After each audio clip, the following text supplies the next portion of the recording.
I went to a mental health group one day and I was just like, I am empty. There's a lot of this going on in me, depression, and in my own family. Getting on stimulants was like, it's untangled, and I know the sequential steps of what's next. That's one of the things I've come to appreciate with my journey. How did you learn that? How did you even start a relationship with music? I can't hold it, but the music can. I think music kind of like saved me in that way. We have this idea called the ISO principle. You match where the person is, and then you make gradual changes. Don't let the pain and the depression and all these expectations like stay stuck in your body. What an amazing tool to give young children who have this emotion, if it's like stuck in you, to have it have like an outlet to release it. We should be listening to the experiences of autistic people. I could just really openly ask for what you needed without like worrying about being misjudged or anything. I'm totally getting now then how music therapy can help teach somebody what you learned intuitively.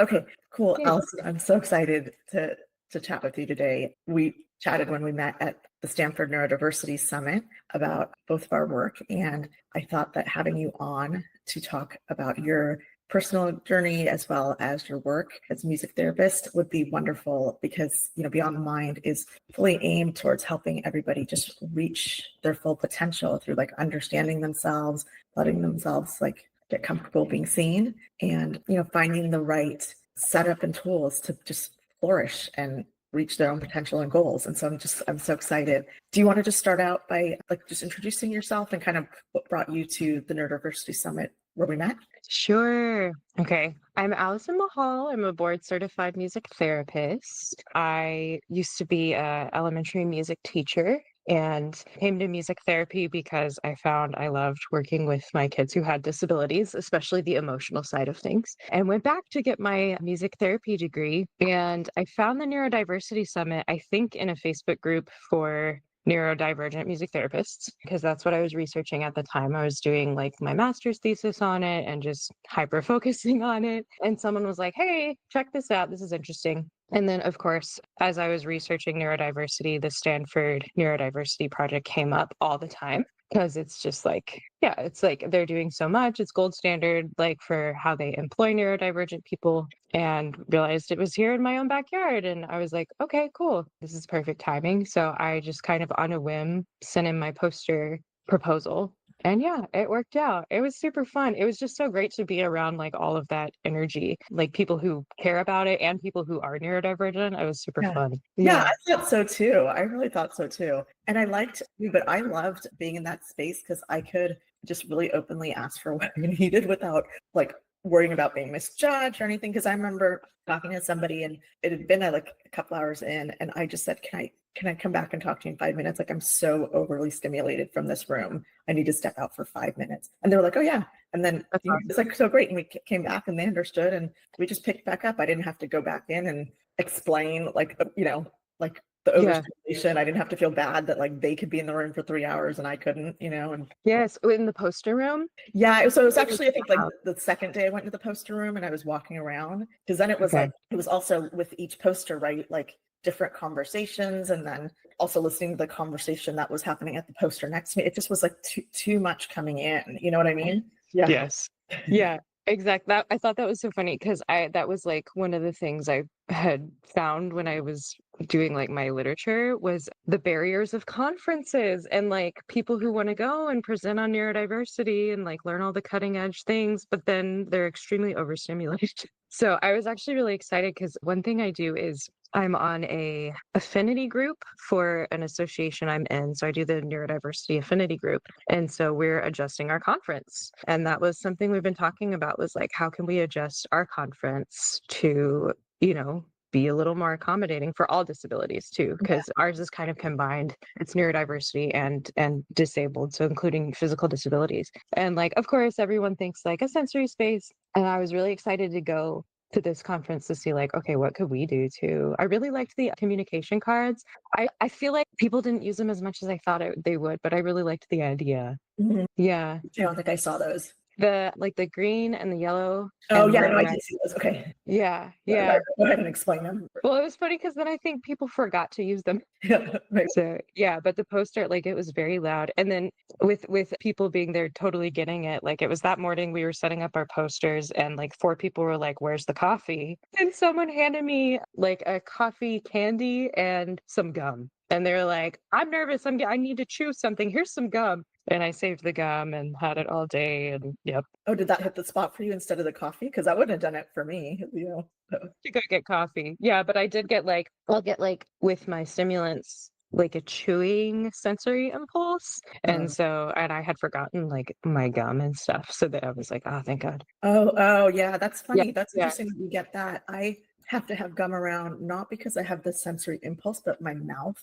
gets so dry and drinking water doesn't like get rid of the dry feeling. And Yeah. like I'll just be sitting around watching TV with my kids, and my daughter will say, "You're doing that thing with your mouth again," where I'm like moving it and I'm like trying to like basically stimulate some Yeah. sort of like saliva because my mouth is uncomfortable. And so I just started keeping gum with me whenever I catch myself doing that. So if anything, I don't look so weird, but I mean, gum does help, right? Yeah. I think mine dries out too. Yeah. Yeah. Yeah, I worry sometimes because that's the only thing that's like my only real negative side effect of the stimulation is that dry mouth, and then Yeah. I don't have coffee on the days that I have this, which sucks because if I want the taste of coffee, but that's not that big of a deal. But the dry mouth is, and especially as they've gotten older and they point it out to me when I'm sitting around, they're like, "You're doing that thing with your mouth, or you're like smacking your mouth." It's made me, I guess, a little bit self-conscious. Like, what if I'm out somewhere and they're like, "What's wrong with her?" Yeah. Really loud.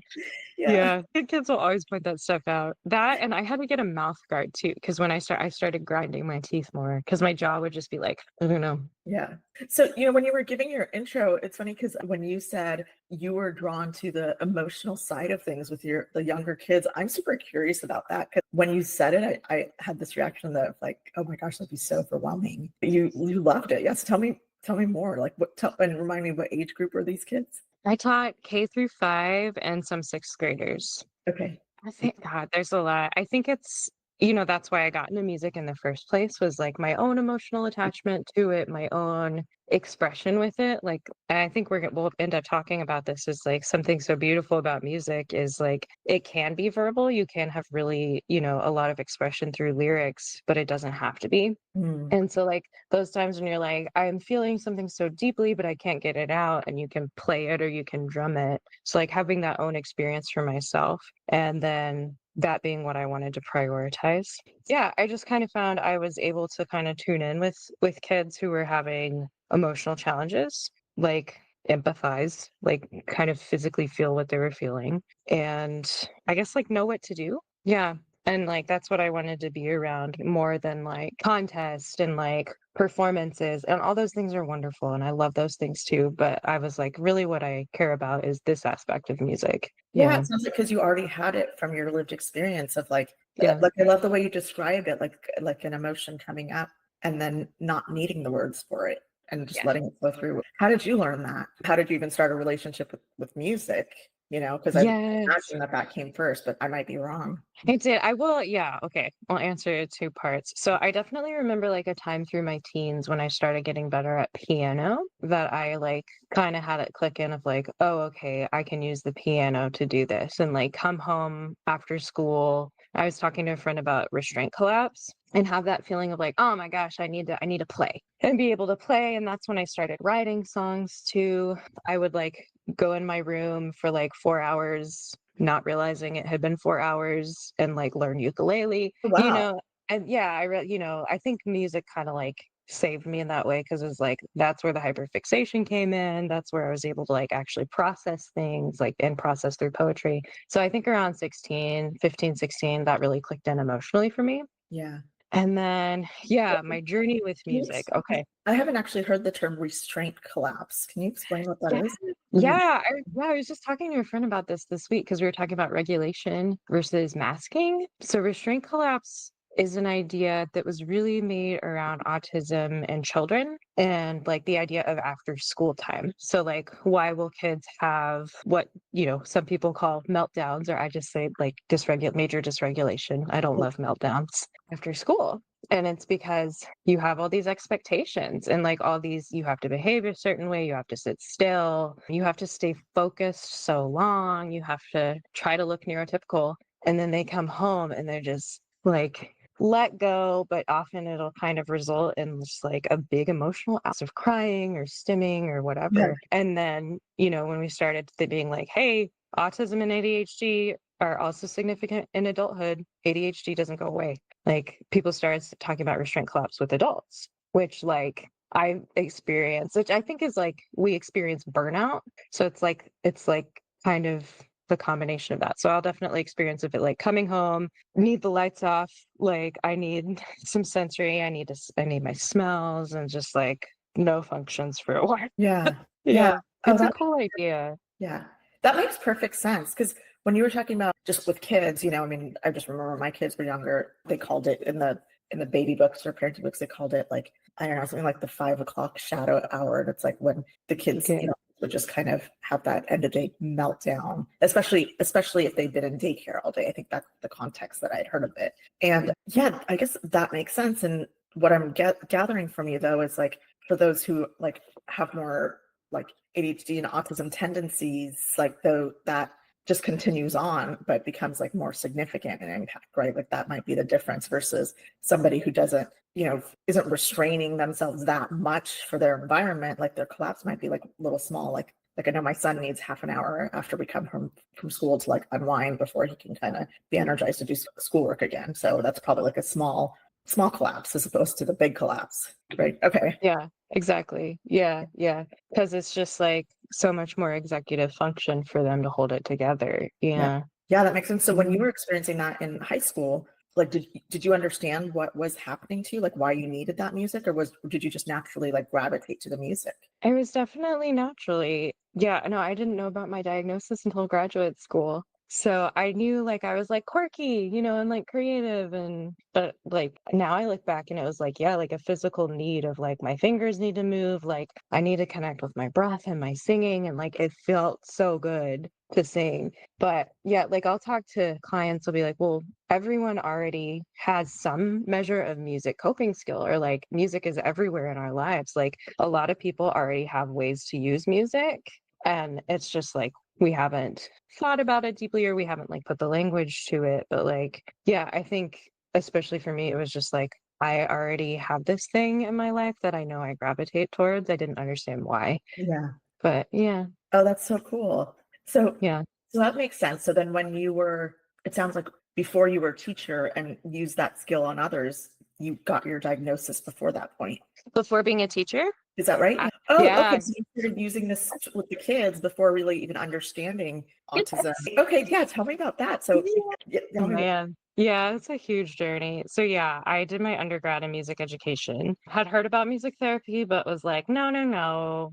Like those people are too like hippies and like I'm like very, very like regimented and education is going to be my path. My family, we talked about this at the conference, was like my family did not really believe in therapy or ADHD, which is hilarious because like all of us have it.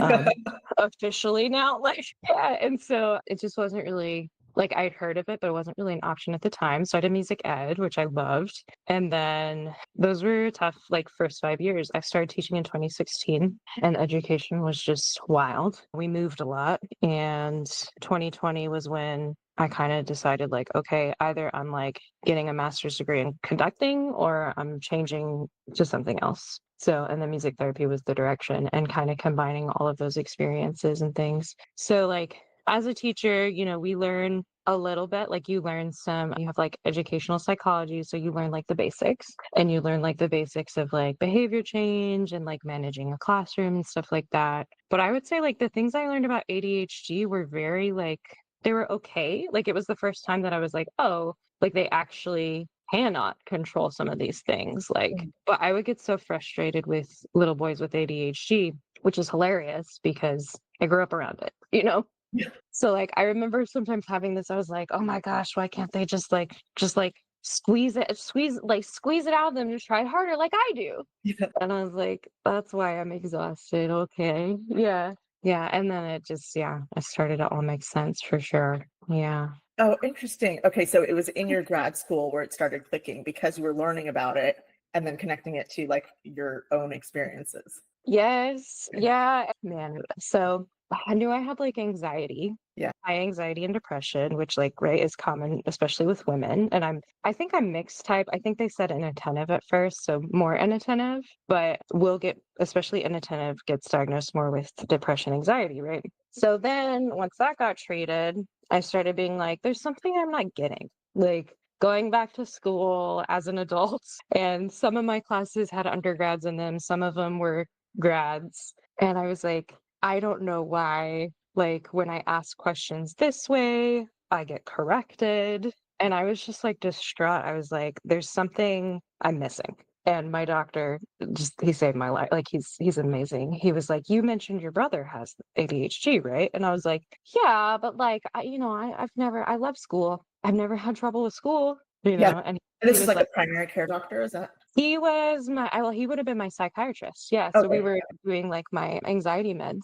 And he was like, you're gonna take a test. Oh, wow. Okay. Yeah. And then it was like, oh my gosh. So being in classes and like hearing people talk about it and actually at times kind of being at odds with it. And then, I mean, we've had so much conversation online recently with neurodiversity, and I started reading about it more because I was like, okay, let me learn everything I can about this. Yeah. If that's what we do. Hyperfocus. Let me hyperfocus on the new thing I need to learn. Yeah. Yeah, yeah. And some of it I was like, like we need an update, like our field needs an update. People need to hear it from our own voices of like what this is actually like. Yeah. Oh, that's so amazing. Like, and I remember I heard when you said you were like, I think you said it was when you were early on, you said when I was in grad school, and then I started like, I think you said you started hyper focusing on music therapy. So at that point, did you know you had ADHD or not? Like, I found out I think it was the middle of my first year. okay. First year of my master's degree. Yeah, so I'm curious, like when you say like hyper focus, and hyper fixing, like what does that look like in your experience? I actually have a sticky note on my laptop here that says, "Are you hyper fixating? Take a break." Oh, I love that. Because I'll get to that point where it's been hours and then I'm just like, the lines aren't lining up. The way I'll describe it is like pre-stimulants, there's like all these ideas were just like a squiggle. Like a drawing, it's like a big scribble and it's a squiggle and it's a spiral, but I can't untangle it. Getting on stimulants was like it's untangled and I know the sequential steps of what's next. So like, yeah, the hyper focus would just be like everything at once. And Yeah. it's like a really good feeling until it's not. Yeah, until you're exhausted from it, right? Yeah, Yeah. yeah. So like, but with music, for the most part, I could do it in a way that like was pretty healthy. And then it was pretty clear when I needed to stop because it's like you're playing the same thing and you just can't play it right. And then it's like, okay, I just need to go away, Okay. Oh, Yeah. interesting. So if I replay that, it's almost like you could just kind of feel the effects that the music had on your body, and it kind of sounds like it was like its own language, and that told you, Yes. okay, it's time to move on. Yes. Yeah. Oh, Yeah. yeah, It was very clear. Yeah, it is its own language for sure. And then, if the fact that there can be no right or wrong as well. Like yeah, as I started getting into more improvisation. And as a high school kid, I was, my family was involved in like church. And so a lot of my music experience was like church choir and improvising in those situations. So like, you got to vamp for a while someone talks or like, so I started playing around with that. And yeah, with improvisation, there's really no right or wrong way to do it. yeah. And so I could just like explore. Yeah. Yeah. I am just loving your journey with music. It's sounding to me like when I started in product management, sometimes like one of my bosses was telling me like, keep some good mental models so that you could always like look to that and be like, That's cool. how does it work in this model? Like if you're talking about, like just use like an airplane for like, okay, you gotta, get organized on the runway. And then there's a stage where you like go to whatever the takeoff spot. And then there's the actual like, it's just like, okay, could that be a mental model for then how I think about project management and what stage are we in here? And like thinking in mental models really helped me a lot, of like trying to organize stuff in my brain. And like what I'm hearing from your story is you just naturally built this relationship with music that you like used it as a mental model to like help guide yourself. Does that seem like I'm understanding it right? That's a really cool way to say it. Yeah, But definitely. it's amazing. And it was all intuitive for you. Like, Yeah. oh my gosh. Yeah. Yeah. So I can see like, I mean, I'm totally getting now then how music therapy can help teach somebody what you learned intuitively. Yeah. Oh, amazing. Yeah, I hadn't that's actually really beautiful to like hear it said back to me in that way. Yeah, because it's only now to the point where it's like all this, like all the journey and all the steps are making sense of how how I'm this way and like how my neurodivergence combined with my music and everything. And yeah, I like that. Yeah. Oh, like it just seems like I think I mentioned to you that like I'm just now like developing a relationship with music, but I'm like hearing you talk about it and like I'm feeling sad, 'cause I'm like, oh my gosh, yeah, what an amazing tool to give like young children who, like you said, they have like this emotion if it's like stuck in you, like to have it have like an outlet, to like release it.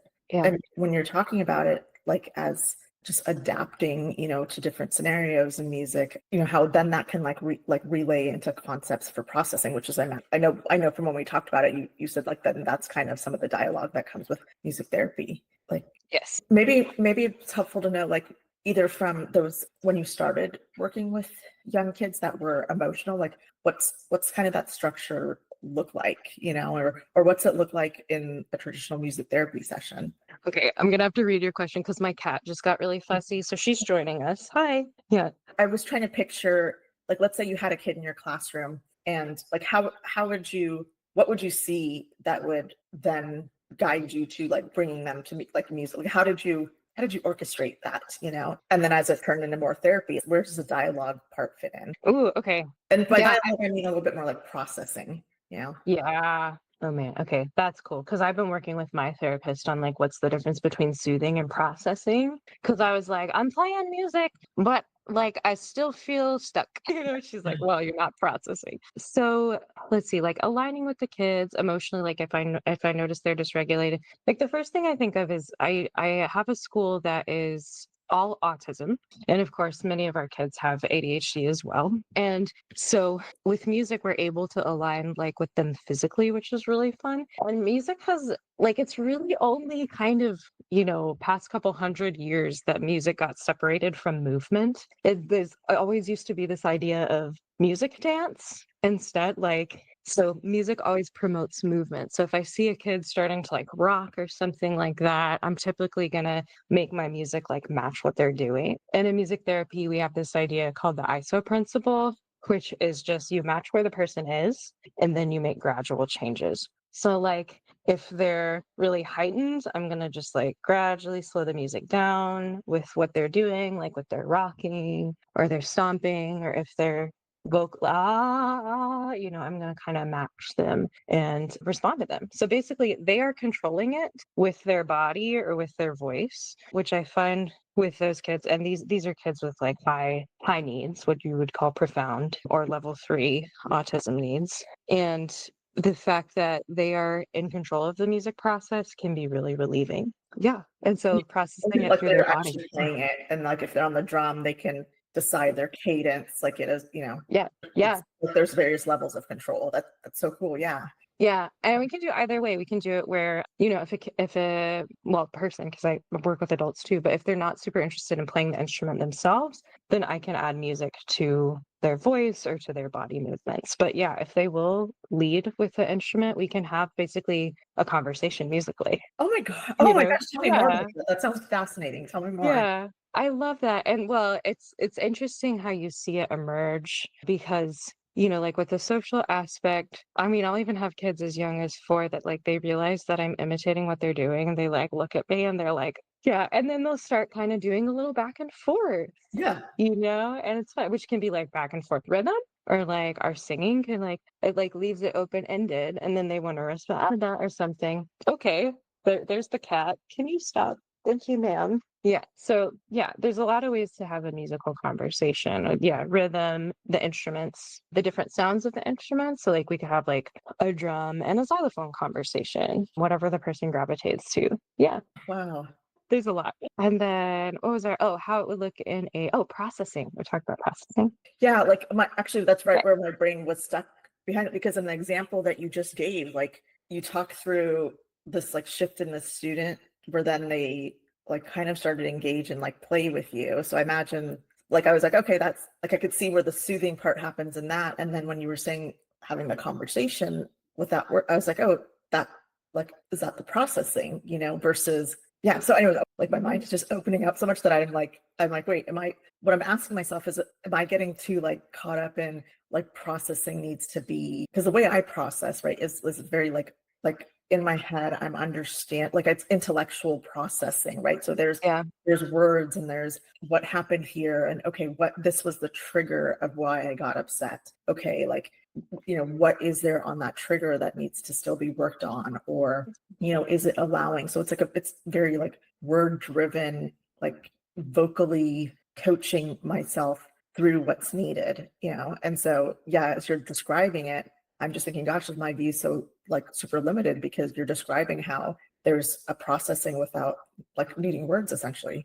Yeah. So, our favorite thing to say in music therapy is it depends. Yeah. Because, so I could give, a different example of if I'm in like a mental health setting, and we definitely do rely on words a little bit more. Or like one setting I was in was it was important to combine ideas of dialectical behavioral therapy with music, or cognitive behavioral therapy with music too. So it might rely on the words. But yeah, there is, drawing on all like the somatic aspects of music and like sensory. And that's been a big thing for me is I've started really dipping into like, okay, when I'm listening to this thing, what do I feel? Because I've noticed, and some people talked about this when I did interviews about it, like I get different sensory sensations than like a neurotypical music therapist does. So like, last week I had a kid drumming with me, and he flops onto the floor and like lays on the floor, and it's a wood floor on a stage, so it's like suspended, right? Feel the drumming in the floor like really deeply, more than you would on like a carpet or something. And so I sat on the floor with him, and I'm like I get it. I'm like, oh, it feels good. Like, Yeah. yeah. So like all of those things too, because it's our bodies hold on to our experiences, right? And so yeah, processing it out of the body in that way is possible for sure. Or like, cathartic drumming, like even my own experience of like weeks where I've felt stuck, because sometimes it's a lot to carry emotionally. And Yeah. then, I went to an event a friend hosted, and he was like, we're just gonna drum, and like finally I could like lock in and just really get it out. And I just cried, and just because it was like I can't really figure out what is stuck and like why I'm feeling this way, but like it just had that moment of clicking in, and I was able to, yeah, express it on the drum. Yeah. That's amazing. Yeah, it's awesome. Yeah, I so when I was still married, and like my ex-husband, he was really into music, and he had like the garage was like guitars and piano, and then he was also an artist and an art teacher, so there was like art stuff all around. But we were going through a hard season, and his dad had Lou Gehrig's disease, and when his dad was unable to walk, he needed help basically like transitioning into like bed at the end of the night, and like bedtime, like it was at the time of day where there were no caretakers there. And yeah, he would always come back and just spend hours in the garage with that music, and it was, I always thought of it as like, because I always thought of it as what I would need in that situation, which is just like alone time, just to do anything. But like, as I hear you talk about it, it's like, it probably was that processing and the like visual of like the music kind of like coming in and carrying the emotion like out. Yes. Yeah. Okay. Yeah, so okay, I could go on about, so there's this idea of emotional witnessing. And like if we're in a group therapy session, like the group can be the emotional witness for someone's individual experience, but there's also this idea of the music as the emotional witness. And when I started practicing, I realized like I went to a mental health group one day, and I was just like, I am empty. Like there's a lot of this going on in me, depression, and in my own family, and I don't have it. And I came out of the session, and I was just like, because we just did improvisation, and I was like, I just do whatever, like, let's flow with the music. And I was like, I can't hold it, but the music can. Oh, So, like, and I remember with that particular cohort, we talked about, like, I don't think I could have been a therapist if I wasn't a music therapist, like, because of that, because I understand that, like, music can hold those things more than I can. Yeah. oh my gosh, that's beautiful. Yeah, it's really cool. That's so beautiful. And like, I mean, I just want to tell you like how much you talking about it is helping me because you said it's funny, like you mentioned with your therapist, like it was the soothing versus processing, and you've been doing a lot of the soothing. But I'm like the exact opposite where something comes up, I'm like, let's process it. And like my therapist has to work with me a lot on, can we just sit like And feel it. Yeah. and when I started with that, I mean, first of all, there was no sitting with it when I started out. I was like, what? That makes no sense to me. First of all, like that makes no sense to me. Why do we need to sit with anything? Like Yeah. let's just figure it out. Yeah. Like let's just jump right in and figure it out so we can solve the problem. Like so the Mhm. processing side of things, I mean, and still remains so heavy. But now there's, more of the soothing, but that like for me, that's the weak skill, right? Of like sitting in the soothing. And even Yeah. now, like every time I do soothe, it still ends with some sort of like, I don't know, like it almost feels like incomplete, or I feel unsettled unless I've like gone through and like intellectualized it and tried to like make sense. But what I hear you saying is like, I don't know, it almost feels to me like what you're saying is like trust that the processing has happened in what you feel in your body. Yeah. Not necessarily needing the words to like understand. I don't know. I guess is that it? Because like I'm having a hard time knowing like, okay, if you don't understand it intellectually up here, then like where does something like a behavior change need to come in? Where does that Right. come with? Yeah. Yeah, there's so much nuance there. And so I totally feel that too. We call that my solution mode. So like because my husband will like be like, I'm feeling this and blah blah blah. And I'm like, well, we could try this and we could try this. And sometimes he'll be like, I just really actually need you to just listen right now and not have an idea. I would say Like, that. yeah, yeah. Yeah. And that's always been mine too, is I had to think my way out of things, but like I would, I tie myself in knots trying to think my way out of it because like I wouldn't stop, and then I would just like exhaust myself. But yeah, I think both are important, right? Because she was saying like, well, it sounds like you're not having enough processing right now, which I think is true because I wasn't setting aside the time. So we talked about like doing some journaling. Yeah. But yeah, it's both. And I think that's you like kind of hit the nail on the head at the beginning. You were talking about different modalities and like so yeah, I've most of my therapy experience personally has been in cognitive behavioral therapy, which is like a great place to start. It's super evidence based, but then I'd kind of get to a place that was stuck. And I do remember after getting diagnosed, my therapist also had ADHD and she was a social worker. And so she started giving me more of like the distress tolerance, like DBT tip skills. Mhm. And she started like teaching me some more breathwork things and more somatic things. And then that clicked in stuff for me. So and especially for neurodivergence, variety. Like we're just our bodies are complex, our minds are complex, and like they go together. And so Yeah. yeah, it just like depends on where you are in life. And yeah, yeah. But yeah, that is a nice thing is like sometimes musically stuff will come out that you had no idea like how to get it out or like what was there. And art too. So I go to art therapy Oh, okay. and I love it. Yeah. Yeah. A lot of times things will come out in that way. Oh, So that's so amazing. Yeah. yeah. Really, yeah, I remember like my ex-husband used to always say to me, like you got to do something besides like journal because you keep trying to make sense of things in your Yeah. writing, or he's like, at least when you're writing, like get like just let the angry words come out, like just let them get, like or go downstairs and like throw paints at the wall, but like find something and get it out of you. And for me, I was like, well, that's what my yoga practice is for me, is like because Yeah. I find like I get on like the mat and I'm in a certain state. And then through the whole practice, it's like I feel the shifts of whatever that is like leaving, and like Yeah. and like my body relaxing. And like something then at the end of that class has just maybe not the situation is resolved, but my body isn't like so like tightly holding on to something, anymore. But Yeah. yeah, but that Yeah, I also was is hoping like you would mention that. a Yeah. Yeah, exactly. Yeah, um, there's this beautiful quote and I'd have to find like who it was by to attribute it, but it was like don't let the pain and the depression and all these expectations like stay stuck in your body because it just like it layers, like, and then it's like put it out somewhere, put it into art, put it into poetry, put it into music, like let it live outside of your body, Yeah. which I think is a really cool idea. I'll talk about it a lot with clients. Yeah. Yeah, and so I guess what's the biggest challenge you have with clients? Like, I mean, one, like how do most people come to something like music therapy? Has it been recommended to them? Do they find it on their own? Like, because I feel like, I mean, I don't know if this is just my view, but when you're just out and talking about therapy, I feel like there's still like a singular view of therapy. And, and even though like you might hear some, like, I feel like music therapy, art therapy, yoga therapy, like there's all these different people hear about it, but it's not like commonly practiced, right? You don't meet a ton of people who are like, oh, I do music therapy. It's like people either say I'm in therapy or not.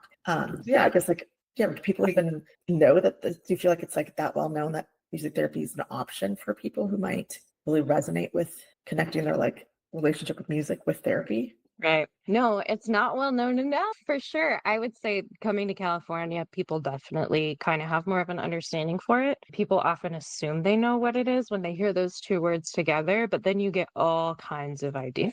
I've also had people, and we've actually been around since the 1940s. So music therapy started, of course, with women musicians going to VA hospitals and working with what they called then shell shock, which we now know as PTSD. And that's when the profession really started to be codified. But no, people, like, one thing I'll get is like, oh my gosh, I didn't even know like you were going to set goals. Yeah. We do have like a formal treatment process. So it's referral, which would be like, how are we finding it? Like, okay, a person's doctor could refer them. They might hear about it from me or hear about it from a friend, which we get a lot of like friend referrals at our practice, or Google it or whatever. And then they can find us, like through our association. And then we talk about assessment. So like, where are the needs? Like I can do like a formal assessment. Sometimes we can combine assessments from other fields. So like one I use a lot is a developmental assessment with children. And then we enter the treatment process.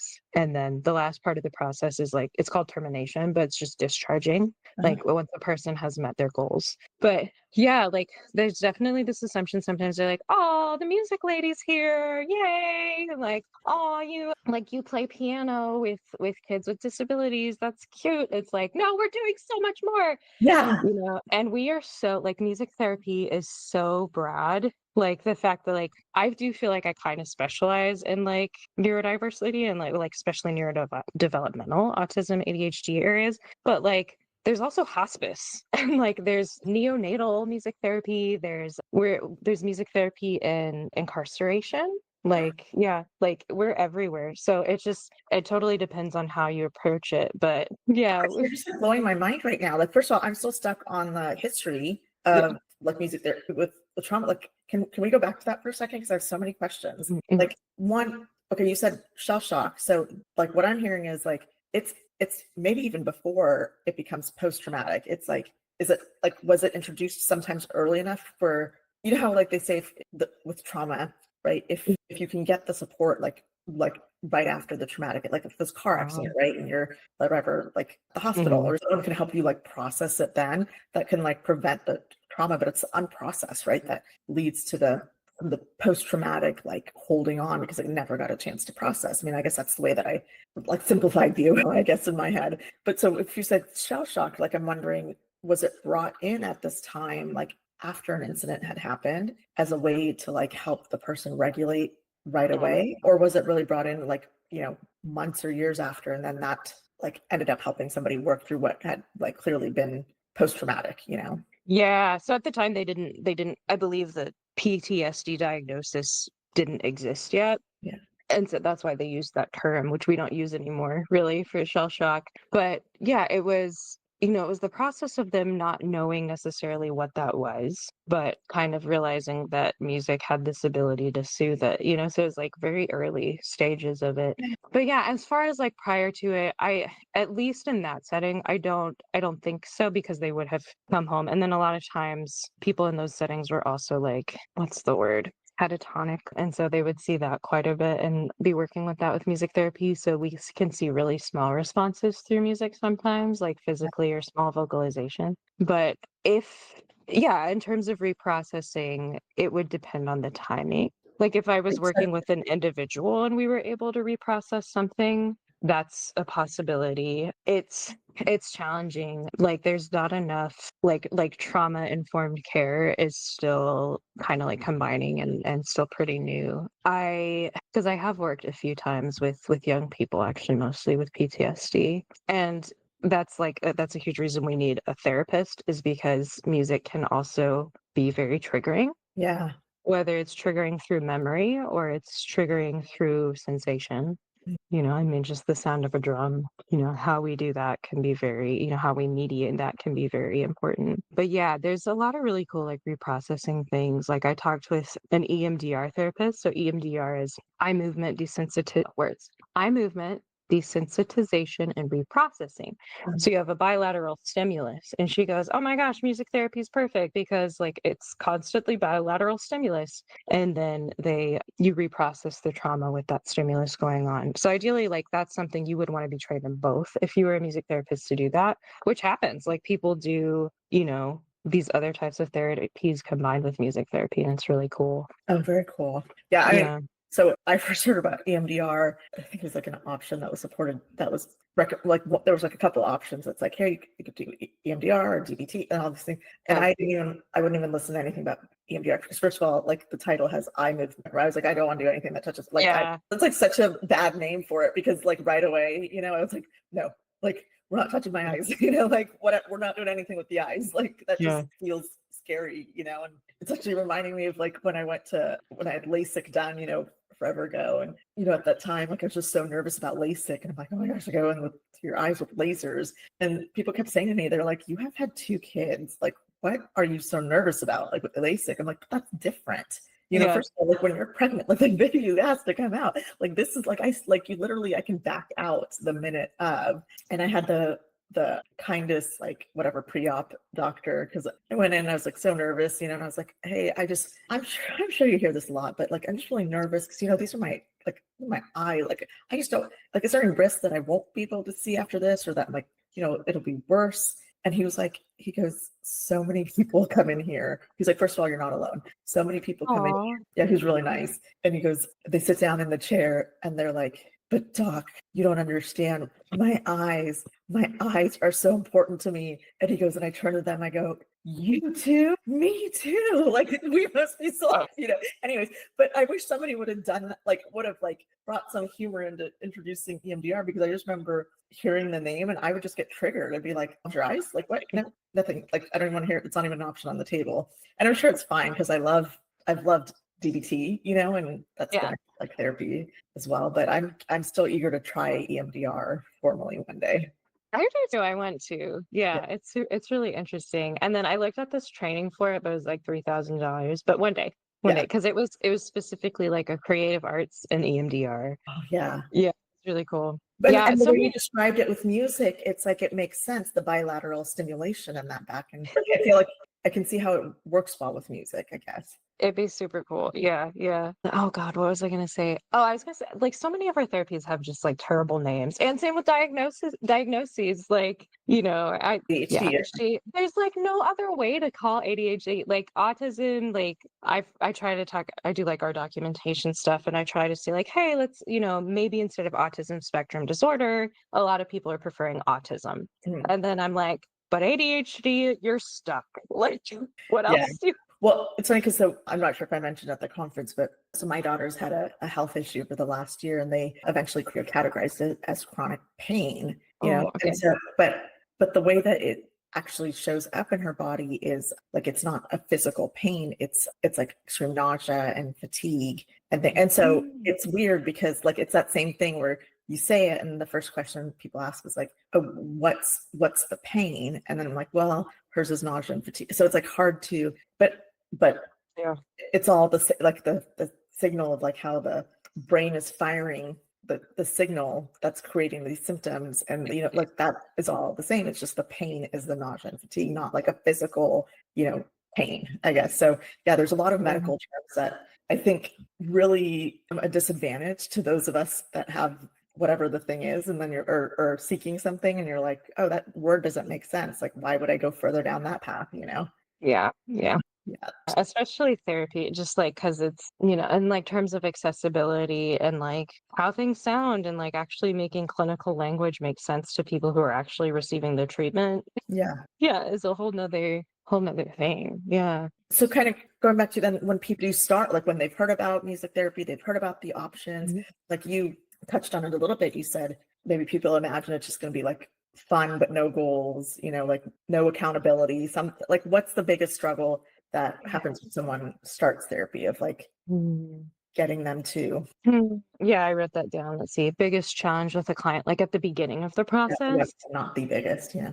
Think it's actually for me, it would be not rushing to something and kind of like letting it evolve into what it's going to be. So, like, I have a client I have learned so much from, and I remember at the beginning, and they kind of had like a pathological demand avoidance, which pathological is a horrible term, but the idea of placing demands on a person, making it more challenging. And I so, know a bit about it, and I'm wondering, describe it for people who are listening. This is what I understand though, yeah, is like the demand avoidance is so strong. Like putting any demands on this is my understanding, so it could be totally wrong. Putting any demands on this person, there's like an internal like resistance that is so strong, and it makes it really hard for any kind of interpersonal dynamics or like structured things like school and things like that, right? Did you understand it correctly? Is that yeah, yeah, exactly. And so in this situation, the demand was just music making in general. And like that, but people come with so many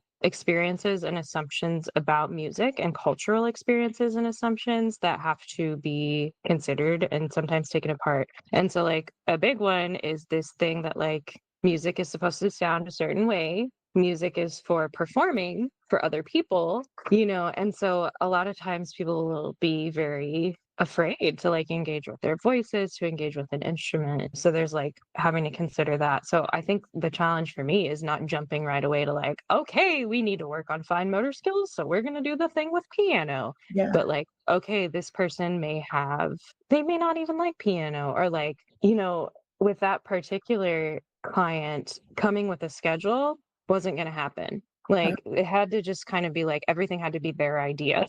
Oh my I gosh, yes. Yeah, like, I cannot plan for that stuff, and still, I've worked with that person over a year, and still I come in, I'm like, "Okay, like, I want an idea of what we're doing." I cannot, because it just, the PDA will kick in. And so finding at the very beginning of like, okay, what is the structure that's going to work for this person? What's the direction that's gonna work, and the things that they gravitate towards? Yeah. And like, what are they going to respond to? And it takes a while. And that can be challenging because if people are just like, "Oh, okay, we tried one music therapy session and we didn't like it.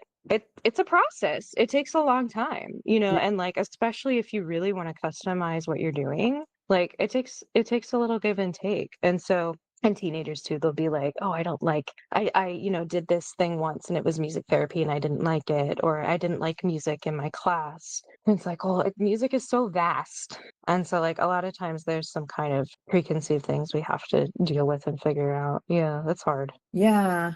Yeah. You're saying that, I'm like, I think that's a little bit of a challenge with therapy overall, I guess, from my experience, because I just know before I found like the therapy that was a good fit for me and the therapist that was a good fit for me, it was like the first couple sessions would just be excruciating because you're like, okay, but I'm here now. Let's get to Yeah. work, but then you're having to like reshare your story. I think that's the thing because I hear people are like, oh, I tried therapy. I tried this person. I went to them a couple times, and you're like, yeah, like a couple, you're not really going to get so much in a couple times, right? Yeah. So I think sometimes we can talk to people who've tried therapy, and whether it's like a couple of days or longer, they're like, well, nothing shifted, right? But like that's the thing that, I feel like when I found the right therapist that worked for me, and when I found the solution that fit for me, that it could keep me engaged for more than those first couple sessions and months, then that relationship could really be established. Now I can understand like, oh, it's like layers of an onion, right? Like you don't even know when you get in there, like how many layers are in there. So that's when sometimes, when I hear people say like, I don't know, I did it for a couple months and it didn't work, or I did it for a year, or I think worse is like, I did it for a year and I'm done. And maybe for some people that's it. But I think for some others, it's like you were just starting to get to the first layer. Like Yeah. it is not a process where you can like take a hammer in there. I remember after I got diagnosed with my complex PTSD thing, and I was like, well, what therapy method am I going to go to? And I remember, was like talking to this coordinator, and I was like, no, you don't understand me. I just want to go in. Let's just deal with the root cause. Like, I don't want to work on I don't want to work on the depression. I don't want to work on these. Like, let's get to the root cause. Let's just go in there. Let's get it done, and like start with the root cause. And they're like, no, that's not how this works. Yeah. Like we will not even start that trauma work until like you are like stable enough, like Yes. regulated enough, right? And I just remember that time like not understanding it, and I was like frustrated because I was like, why don't they just work with me? Like this feels inefficient. Like, let's just get to the root cause. Let's just Yes. get to whatever the source of like the one thing is, without fully understanding how like there's so many layers that are involved in like a therapeutic journey. Yeah. And it sounds to me like you just shared back, gosh, for those first couple sessions, even like you're probably having to analyze how to even start this person on this journey, right? And how to really start taking like the first getting to the first like outer layer of the onion. Yeah, because I mean, I will be looking at their needs and like their interactions, but also figuring out like what works with them musically. It's like figuring out their musical interests. So there's a lot going on. Yeah. Ooh, I have a lot. Okay, I've been jotting down. I have a lot about what you just said. Yeah, same. Because like, okay, so like that quick fix feeling, like I feel like a lot of people expect when they come to any type of therapy. And like me too. I've been in therapy for a long time. But like, oh my gosh, there's something that's been floating around on my social media lately, and it's like quicker than a type of therapy. And it'll be like, oh, it drives me crazy because I'm like, it's just such a human thing. And maybe it's like particularly a United States thing of just like, we want it just fast and like a solution and just like, okay, I'm better. But like, it's not like that. And then my supervisor and I were talking about, I think it's called the healing crisis. Yeah, the healing crisis of like, a lot of times it gets worse first. And Oh, like, people don't talk about that enough, huh? yeah, and Yeah. like all this stuff comes up. Yeah, yeah. And like you're like, "Oh my gosh, I've been holding this stuff in." Because I remember that for me it was like, "Oh, now I'm like allowing myself to feel things in like in public," and like how weird that felt, like yeah. I think that And that is like I wish that was normalized enough, because yeah. yeah, I don't think like even obviously the person who's going into therapy is prepared to be like, I actually just created a reel about it, about like when I started running, how someone was like, well, the first 3 miles are always the worst and then it will get better. And so like if you can even just understand that, just kind of get through that really hard part before, just knowing. But I don't think you know that. And I remember being so confused as I started healing but how come things are getting like, if I'm doing the work, if I'm healing, how come everything is getting worse? Yeah, You why does know, it feel so bad? Yeah, yeah. and and luckily we could like I could have that conversation with my therapist and we could talk through it. But I think if people don't understand that, like there was a lot of, I don't want to say like pressure, but definitely around me there was, and still kind of is, I don't think your therapy's, I think you need to stop therapy because look at all of these things that have been going wrong since it. Mm-hmm. And I do feel like that is what create, like for me that was a huge risk to my continuing healing, is how many loud voices were around me that were like then became distrustful of maybe what I was doing in therapy, because they're like, wait a minute, like you started therapy and then you ended your marriage.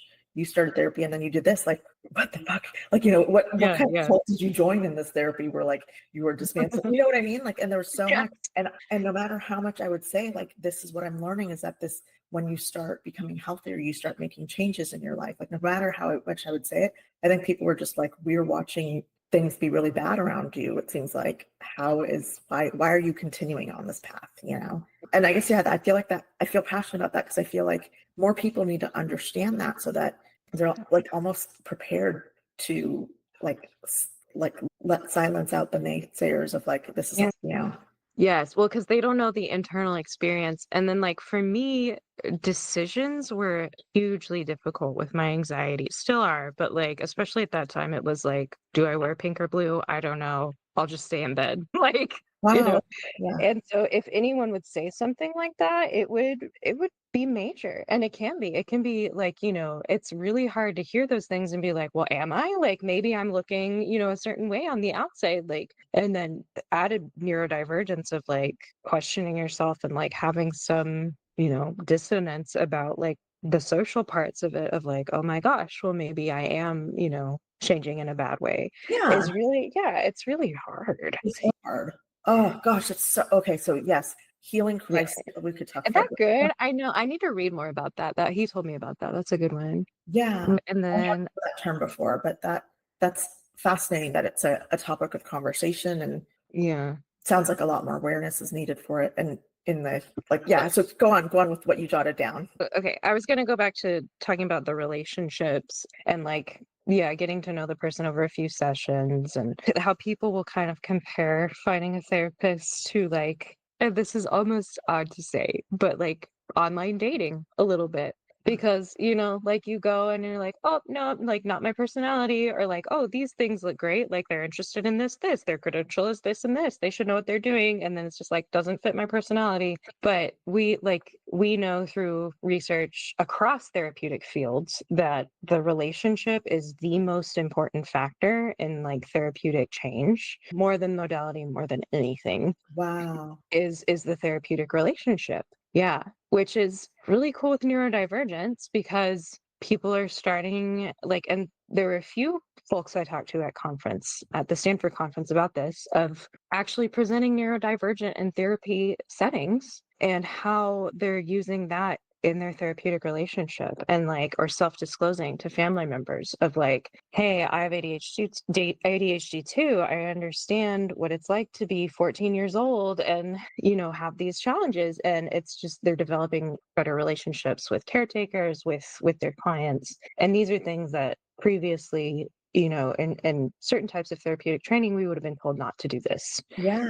Right, that it was too personal, that it was unprofessional, that it could make us seem like we don't know what we're doing, Hmm. but that these are actually really important. So, yeah. So how recent is this shift to? Because I was in one of the conversations with you about that, about the self-disclosure as a Yeah. part of therapy. Yeah. And to me, I walked away thinking it was like really recent, but I don't know if that was like an assumption. Like how new is this shift to like, hey, self-disclosure is good from a therapist perspective? It is pretty recent. Okay. Yeah, especially related to neurodiversity. Let's see. The therapeutic relationship stuff, that's not super new. That's, yeah. I think I would have an idea of where to say it, but I don't want to say it and be wrong. I'm thinking about like Carl Rogers' timeline, but the specifically like the self-disclosure is pretty new because I know there was another research project at the conference that presented on that specifically. And in music therapy on self-disclosure, there's not a ton. I mean, it would probably be the past 20 years or less. Yeah, 15. Yeah. And going back to like the therapeutic relationship then is the most important part. And we're at a time when people are like, therapy is one of the top AI use cases, I think, in 2025 and like the second most in Yeah. 2024, which like how it, from your view of like the community, do you articulate like that will never get you the success because of this, like the human interaction and that human interaction with the therapist, like the impact of it, you know? Yeah. That's it's kind of scary. A lot of people are concerned with that. And then music therapy combines like the concern of that artists have Mm. also. Like, because one of the benefits of working with a music therapist is we can customize a song for you. If you need to learn something, if you need to process something, we can write a song with you. And then so we have those two sides of it of like, okay, this therapeutic relationship with a human being and the artistic side. Yeah. And it's a It's process, very right? It's hard. not just an output. The process, not just the output. Yeah. I imagine that it's like the process of making the song is the Yes. important part. It's not what the output of the song is. So it's not like you could be like, AI, make me a song that reflects anger, sadness, and then getting to hopefulness, and then getting to this, and then AI is going to output something, and you're like, boom, I'm done. Like, no, like certain steps have been cut out, which is probably where this relationship comes in of you and the client making Right. a song together. Yeah. Yeah, you skip straight to the song product. Exactly. You'll hear that all the time from us. And you'll hear it in other therapies too, but especially I think art therapies of like process over product. Like it is engaging in the artistic process. Yeah. Right. And then we talked about verbal processing, but also like actually artistically processing it. Yeah. That's so funny. I was curious if we would end up talking about AI and I was a little bit nervous, but I read your stuff and I was like, she's really into like ethical AI. So I think this will be cool. Cause I Yeah. don't know much about it, but I will see like, you know, I'll have families be like, oh, I asked this thing to make a theme song or like, I asked it to make the lyric. That is kind of helpful. I won't lie. Like I asked it to make lyrics for us and I'm like, cool, we got the lyrics. Like if it's like, here's how to wash your hands, and then I can make the song about how to wash your hands, you know? Yeah. But we had a group of young college students and they were doing a songwriting project and exactly it was very process based and it was on identity, cultural identity. And our opening like activity, we put in an AI prompt to write a song. And it's interesting because it also takes in like stylistic aspects of the music, harmonic aspects. And we were like, it's so close, but it's not, we were like, what's missing? Yeah. And like we asked them like because we're about to write a song around this but we're going to do it ourselves. What is missing from this? And they were just like it's just like the human aspect of what that experience is like feels like, Yeah. you know. Yeah. And yeah. Yeah, And no, then I feel like so one of the things that I'm so passionate about and encouraging the human element of therapy and really it's a big part of Beyond the Mind and our mission is that human aspect is so important, right? yeah. Because I read this book. I'm going to look up the author's name oh yeah, maybe you should talk to somebody by Lori. Right. So that I remember reading that book, Yes. and obviously the story is about like her as a therapist, like then having to see a therapist because of like a thing she's processing all of it. But I think I'd already been in therapy for a few years with like my therapist, and it was working, right? Like it was like I was seeing the effects of it. And I should say that though, like I had tried a lot of therapy before, like starting DBT and then my current therapist, but when you talk about like finding the right relationship, I think it was kind of hard to understand what does that mean. Like I had always been someone who was really like tough love type personalities and like kind of resonated to that. And the therapist that I had seen, I think before that, like had that style, and it like it just I don't know, maybe it was like that thing or something, but it was not a good fit. Like and this ended up becoming like a harmful interaction because I was so exhausted from the journey of trying to find help, right?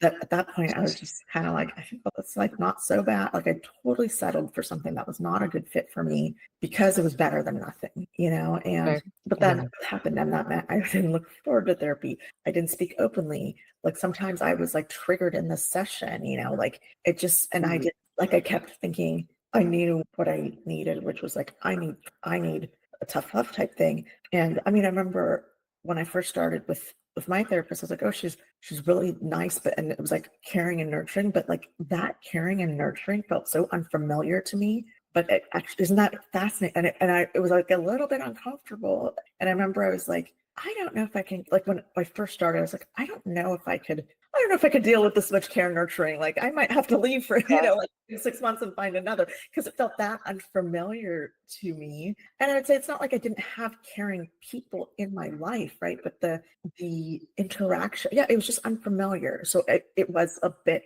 like almost like I don't want to be repulsive, but I was like it was so unfamiliar, it wasn't comfortable. And then going back to the book, she talks about, kind of how sometimes like the therapist is the first like healthy relationship that can meet a need that has been missing. So it's like the first exposure to it. And that's when it like really connected to me of like, oh, the way that because I remember sometimes I would say things and I would like almost wait for a course correction, but she would say things like, yeah, oh my gosh, that makes sense. Like how that can be such an infuriating situation. Oh my goodness. And I I, remember one of the first things that like my first therapist would say, she would be like, yeah, that's an appropriate response or like that reaction. And it floored me. I remember that. Yeah, I was like, what do you mean? Like I'm not overreacting. Like yeah, and so that actually Beyond the Mind, like that's the part that worries me with the stigma of like, oh, but AI can do it. It's like, no, like you need like that use case where it's like what you might need, even though there's so much good intention maybe around your circle, might need to come from, someone who like recognizes that need from like obviously more evidence-based, or, just understanding like what blind spots are there. Like that thing and that interaction that becomes a very like a therapeutic relationship is so important. It's actually why we moved from like post-session from the beyondthemind.ai to .studios, because I think there was too much concern, or was made it look like AI included in therapy. Okay. I've heard some situations that have been creative and don't replace that relationship. Like I heard about a therapist who brought up, because they were a child therapist and was working on like giving a persona or avatar to an emotion, and then they used AI to quickly like generate an image of like, Yeah. let's say if it was like, what's the movie with the emotion that's so popular? Inside Out. Yeah, so let's say you were doing that, and then you want to be like, well, what's your anger look like? They used it, and I was like, that is a good, appropriate, ethical use case, right? That's not causing any harm. It's helping the therapy progress better. It's giving this like person a like persona that they can picture in their mind. Like that is like helping Cool. them become more effective in the short term and the long term, right? Versus AI is like, you're missing some long term success markers in the way that AI is used today. Yeah.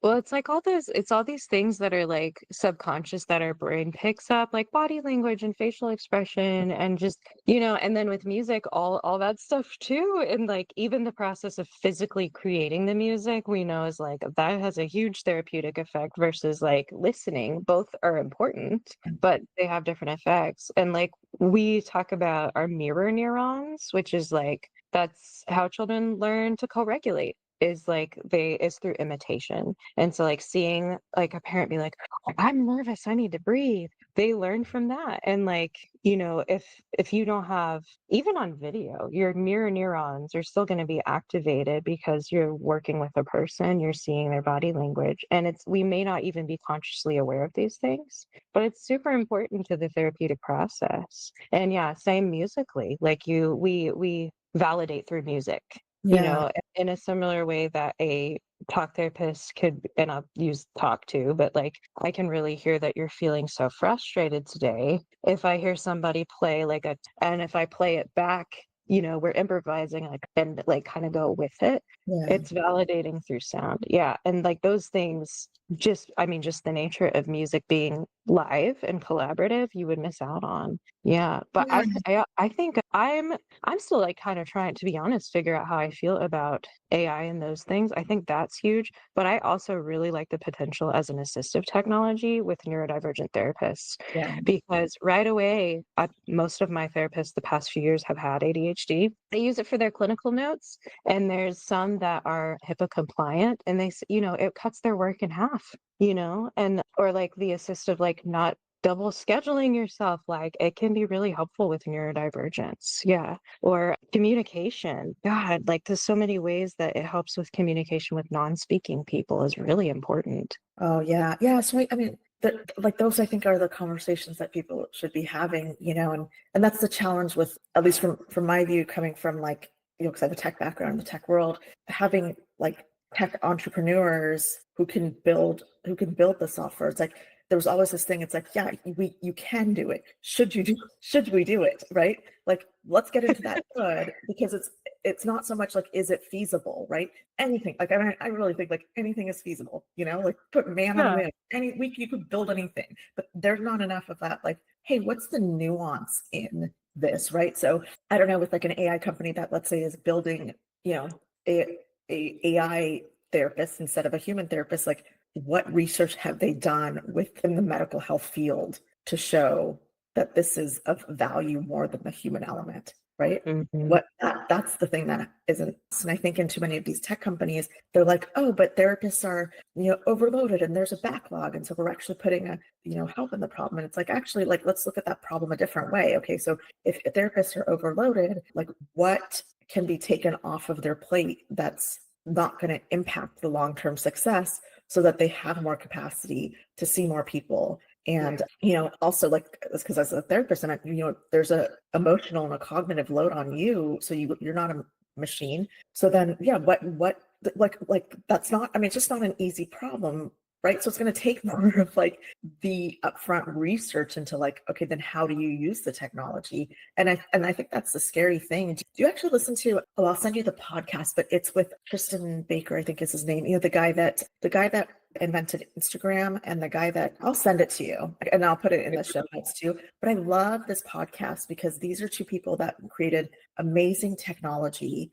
but where it went has caused like, it's kind of a negative like human impact, right? So the guy that created Instagram and the guy that created the infinite scroll, it was a technology. It could be done, but now the use cases of like how social media is used and how people are spending so much time online, they spend a lot of time like advocating for like, especially AI, like responsible AI, because, and with the suicide lawsuits that have been coming in, like they have been working with the families and then bridging the gaps with lawmakers, because essentially, I mean, they're kind of like, hey, I don't know, they each have expressed some remorse over what their technology created has done to society, and it really was like, because when that technology went out of their hands, right, like with Instagram, he ended up working at Google, but then he was like, okay, but all your metrics are driven on engagement. Like, is engagement on social media what we want for humanity? Right? Like, is the amount of clicks and the amount of time, like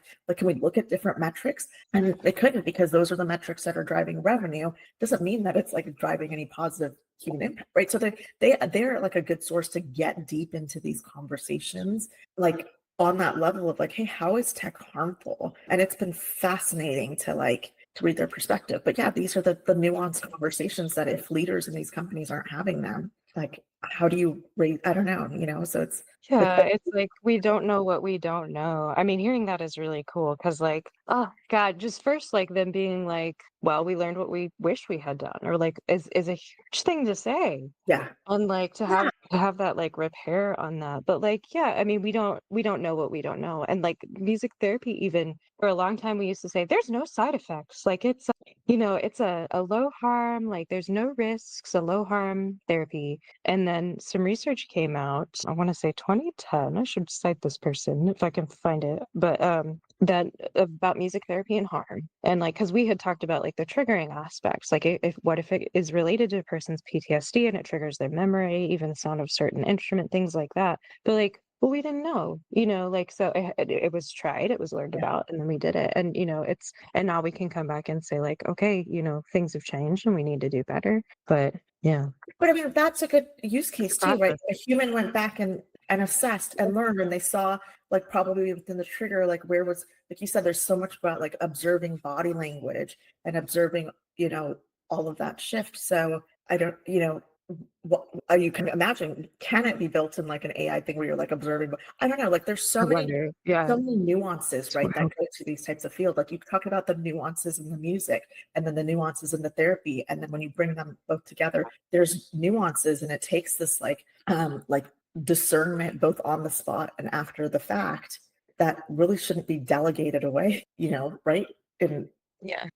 yeah, it's worrisome. And I think that's the cool thing about what you're doing now, is because when you've been talking about music therapy, I've been thinking about like, gosh, there's so many people that I think avoid therapy because like upfront, just when we talk about the traditional talk, it can be so vulnerable but it almost seems to me like the way that you've been talking about the music elements, it still doesn't avoid the vulnerability, but it kind of like cushions the vulnerability, like in a way that then you can get to it. Like you said, you start out slower. You don't start out with like the therapy. You kind of start out with this experience almost around the music. And then, like it just seems like this beautiful creative experience that then like even from the time you're meeting someone is being crafted with the music and the therapy together, and can kind of like, I don't know, almost like, yeah, just hold the vulnerability the way that that person needs to work within the therapy, versus if you're talking back and forth. Like those moments in therapy where it's just silence, and it's needed for me, because the work for me has been like, stop talking, like just feel it, and I'm like, I don't feel anything. I feel nothing, except I know I'm angry. I know I'm this, but like when my therapist would be like, but where in your body do you feel it? I'm like, Yes. Yeah. so it's like I don't know, it seems to be like kind of a bridge to help that journey like one that's easier to like move forward with. I like the image of thinking it like a bridge or the holding, like, because we talk about like a musical hold or like how is the music holding the space, or what is the ground of the music in that situation? Because it needs to be chosen with care. Yeah. Yeah. And I mean, because it's a process and because we're doing it live in the moment with the person, like they have some control over where it goes and like how, what the comfort level is, like what the comfort with the push is too. Yeah. Oh, I love this. And you had talked about how, because I know we went over, I'm so appreciative of the extra time you're giving. And I want to be able to like close it out because you had talked a little bit about how Anything you're else? part of this committee thinking about what are the needs for the future. And you've represented it both from a neurodiversity perspective and like as a music therapist. So I guess like, yeah, I don't know, like, I guess what do you think is most important for people to hear, to like be thinking about things like like I don't know, like help support a vision that you want for the future for this like work to flourish. Oh man. Okay, let me think about this for a second. The most important thing I want people to hear thinking about for the word to flourish. Well, I mean, the first thing I thought of was one of my quotes that one of my participants said. They talked about how we need more neurodivergent people in making decisions and listening to the experience. This one I really liked was we should be listening to the experiences of autistic people. It's not on us to decide what a meaningful life looks like for our clients or what well matriculated into society life looks like. That's not on us. It's to help our clients have the most empowering experiences that they can have when they're with us. And that means truly understanding where their needs and interests are and making informed decisions based on that. I think that's where we're going. Like that's everything. That's the relationship. That's the process and like embracing change. Like even down to our language with neurodiversity has changed so much in the past 10 years, Mhm. and being able to be flexible with that and honor who the person is and what their preferences are. Yeah, I think it's just, I don't know, it's just important to me to attune to the process and attune to the person and customize it for who they are. Not just, yeah, and not just like their perceived needs. Cause I know we talked about that of like, this is a direction it's going of we've been so skill focused for so long, like hey, people with ADHD need time management, people with ADHD need to make more lists, whatever, but it's like hi, we're experiencing all this emotional fallout for living in a world that doesn't work for us Yeah. and also not knowing until we're in our 30s or 40s, Yeah. and that there's this huge gap there that needs to be addressed. Like there's so much pain. And that's another thing I felt from the conference was like it was so amazing to be around that energy. But I also had so many people tell me about their pain of being neurodivergent or how challenging it has been for their kids. And just that's what we need to hear. We need to have the empathy for it and be willing to change our systems, I think, which Yeah. also means changing how we do therapy and like who's in power in the therapeutic situation, I think, Yeah. I love that you Mhm. called that out because I felt the same after that conference. Like I loved the conversation. I also loved how like open people talked about the painful experiences. I remember there was like one story that somebody was sharing about her son, and gosh, it just sat with me for like a week after because it was just so hard to hear, and I hope that like I don't know, like all the changes they're happening, like it's as flourished way where people's needs can be understood and then it's not minimized like, oh, you just need time management, or I don't know, Yeah. that's normal. Like, bullying happens to everyone, not just kids, like there's so much more that needs to be well understood. Yeah. Gosh, what the work that you're doing is amazing. Like you just have totally opened my mind to understanding more about, I mean, both therapy, but with music in particular and music therapy. And like, I'm going to go look up music therapy in prison systems and they don't even Yeah. talk about that. And now I'm like, wow, this is fascinating. Like I want to hear more stories about this. So I feel like, yeah, we probably have more to talk about, and we'll figure out how to set that up because I feel like this is just like, yeah, you just have really expanded my knowledge about like what amazing, like what I don't even know how to say it. It's like just about music therapy and just how it like even just makes this whole journey so much different, of an experience that I didn't even know was feasible. Like, but I'm gonna play with it a little bit when I'm feeling that something big coming up. I think I'm gonna start playing with it and just kind of seeing like, can I get out of putting the words around it and just feel it, like what the music is doing and allowing it to like help process, Yeah. which, it's kind of a big deal for somebody who's trying to get out of like the overthinking, and more into the feeling. Like it seems to be a great tool to work with that. Yeah, oh, definitely. I think, yeah. Like I'll always say, like, music saved me in so many ways. I am a huge overthinker. Yeah. Yeah, I get it. Like, I think it was the kind of sometimes the only place that I allowed myself to, yeah, actually feel something and not try to figure it out. Oh my gosh. Yeah. Yeah. But at the same time, it like that's what's fun is like it still mentally engaged me because I was learning to like read music and like analyze text and stuff. So like it mentally engaged me in a fun way, but like I was still able to like go to that other side. That's the thing with music. It's one of the few things that engages both hemispheres simultaneously. So like we're able to engage that cognitive side that I love so much and that I'm a nerd with, but also feel something. Yeah. Yeah. Yeah. Well, thank you so much, Allison. Oh, I've Thank so loved talking you. to you. Like, thank you. It's such a gift to have had this conversation. It was such a I've learned. privilege, and to have your insight of, like, yeah, hearing things said back and reflected to me of, like, "Oh my gosh, yeah, you get it, you get the experience." So, Yeah, I mean, I feel like that's one of the things I've come to appreciate with like my journey and kind of what I heard in yours is like, I mean, our minds and bodies are like so powerful, and like yours was intuitively guiding you to what you needed, and you listened, and it like you said, it had such a profound effect on you before you could even understand why. Like, and how yeah, amazing that you found that tool, and for somebody else that hears that, I think the gift that you like have given by sharing that is they can let music be their comfort without like being like, oh, I shouldn't listen to so much music, or someone in their life is like, you shouldn't listen to whatever, like they can now hear that and be like, oh yeah,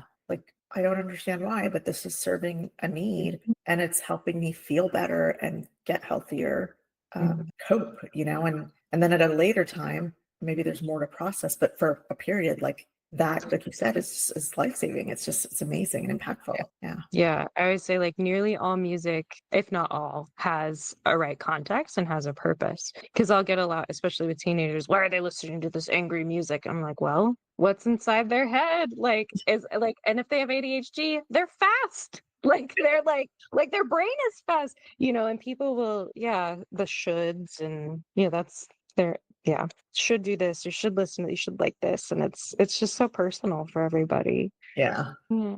Yeah. Oh, I'm so excited. Yeah. Whoever gets to hear this and also learn from you, I'm excited for them. Yeah, I'm excited. I'm also nervous. I'm like, like, I hope it makes sense. No. Yeah, I should give like the encouragement of yes, we use music on our own in therapeutic ways, but doing directed music therapy with a board certified therapist to reach customized goals is positive and safe, and you can consider aspects of harm. And so, yeah, encourage Yeah. people to seek it out if they want to. But yeah, and then there's so many ways that, yeah, like I said, we intuitively know music in our lives. But yes, also with guidance to achieve specific therapeutic change is really Yes. beneficial. Yeah. Thank you for adding that in because I mean, obviously, important context to like the immediate use of it versus like the long-term benefit of music therapy and Yeah. the science proven like effectiveness of it. That's amazing. Yes. And I think for me, I could follow up and definitely get like obviously your contact information, how people can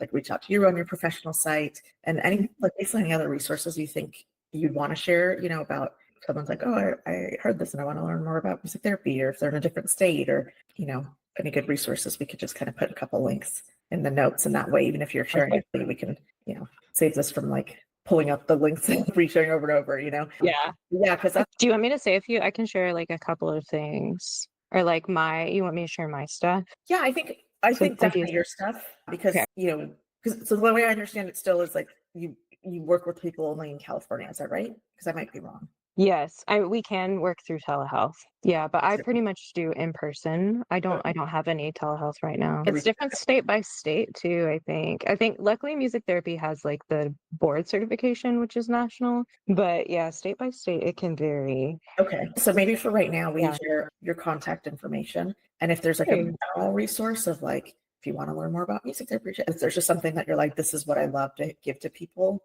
who aren't local, that would be great. But I don't know if that exists. So that's definitely not Yeah, required. I can do a few. So in terms of telehealth, one thing I'm actually restarting now, I had started as a passion project was a online music therapy group for women with ADHD. Oh, wow. And we're restarting it up. So we're on Eventbrite for that. Eventbrite Bay Area Music Therapy. And the idea is like I have trouble, going to things and if I can do something in my home, I'm going to do it. And so to improve the access and to create a space that's safe for women specifically and processing neurodivergence. And it's not as skill based, it's definitely more emotional process. So yeah, we're on Eventbrite, Bay Area Music Therapy. And then resources wise, I always suggest CBMT, so the Certification Board for Music Therapists. If you want to find a music therapist, there's like a find a provider page, so you can do that nationally if you want to find someone, which is important because it's like there's only one music therapist for every 100 needs, like every 100. Yeah, there's not enough. Yeah. And yeah, CBMT, AMTA, American Music Therapy Association. If you just want to be like, what's music therapy? That's a good one. And I think it's just called musictherapy.org now. If you can, like, just as a follow-up, send me your links Yeah. and then the ones to the Eventbrite stuff. So we could be like, to follow Alison more with her So work. And then I might use the other ones, like as we're, making clips, if there's something for social or there's like, oh, nice. Yeah. like if there's a data point or something and be like, oh, per blah, blah, blah, and then that kind of gives people exposure to broader resources. But I think for yours, this is perfect. We'll point them to yours and to follow your work. And then, I'll check out these other ones just for things I could put in like the Instagram story, whatever, just little add-ons. Okay, sounds good. Awesome. Thank you so much, Alison. Yeah, This was thank you such a so great much. conversation.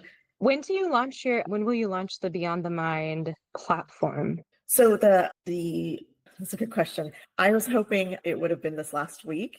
So I'm hoping to I have to finish some stuff up with the telehealth platform. So that part I'm hoping it should be in the next couple weeks. Okay, cool. So that at least it's available in terms of some of the telehealth capabilities and raising awareness around it. But part of, the big social media strategy and the podcast strategy is for that ecosystem of care, like the partnerships, because we're not, like I said, you have amazing services and capabilities. And I know that they're available for art therapy and yoga. I know that but how do we make it more accessible so someone's not losing months and first having to hear about music therapy and then find a music therapist and then figure, all of that. Yeah. So I bringing that awareness early on will be through these podcasts and Yay. Okay. making sure the platform, the first part of that platform is I'm setting a new 2-week goal and some new hiccups came in the last week, but I'm really excited, because I think from the neurodiversity conference and also I had attended a women's conference which had more probably customer use cases, I think especially for women, they're I really am frustrated with the difficulty of navigating how to get my needs met right within the way that things are structured today, especially when it just comes to health and wellness and yeah. So I think so I don't know, does that answer your question? Yeah. It's coming soon. Cool. That's so exciting. Yeah. Okay. Good luck. Cool. Thank you, Alison. So I took some notes here. I'm going to send you this recording. And I know a couple of things we referenced. Oh yeah, I'm going to write down the podcast. I think that was it. Put that in the show notes as well. Yay. It's so good to talk to you. I'm so glad we were standing next to each other. I know, it was so fun. Yeah, and I'm so glad you're in the Bay Area. So if you hear of any great events, let me know. If I hear of great events, I'll let you know, and maybe we can meet up